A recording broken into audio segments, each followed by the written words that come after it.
The COVID-19 pandemic has put the world on its knees, causing a national emergency in every country around the globe. This state of emergency has brought with it a severe economic crisis. In Ecuador, the government has been forced to employ measures to combat the crisis, like the new humanitarian law, which has caused conflict with the working class. This law adopts certain measures that affect workers, such as the reduction in working hours and wages by up to 55%, the creation of emerging contracts of 2 years duration, holidays will be unilaterally notified by the employer, and dismissals can be made by force majeure. In the following video, we propose 3 solutions for the conflict. First off is listening to alternative solutions proposed by workers, such as retrieving the money lost to corruption and collecting taxes from companies that have gigantic debts with the state. Since there are 500 companies that owe $1.4 billion, and this money can greatly help the recovery of the economy and the working class. Some of these companies are Boldom Internacional, comercializadora de metales preciosos S.A., Hermanos Ordóñez Aguirre, Compañía Limitada, El Juri Vintimilla Juan Pablo y Banco del Austro S.A.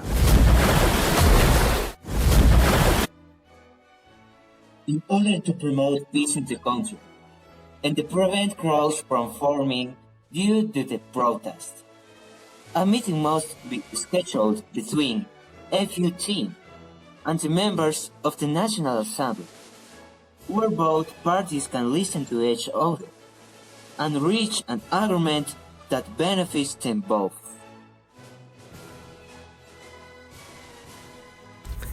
It's true that the humanitarian law might be unconstitutional in some aspects, but that doesn't make it unjust, as it only seeks to help the country to mitigate the crisis.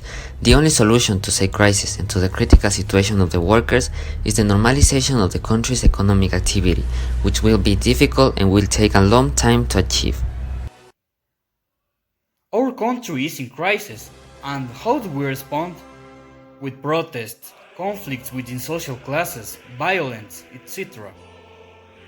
We act on impulse. Fear controls us. We think only of ourselves and not of others.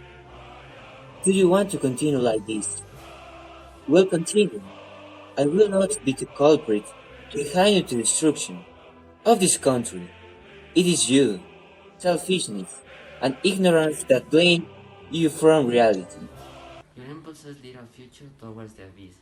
My ideas lead it towards the freedom. Change is in our hands.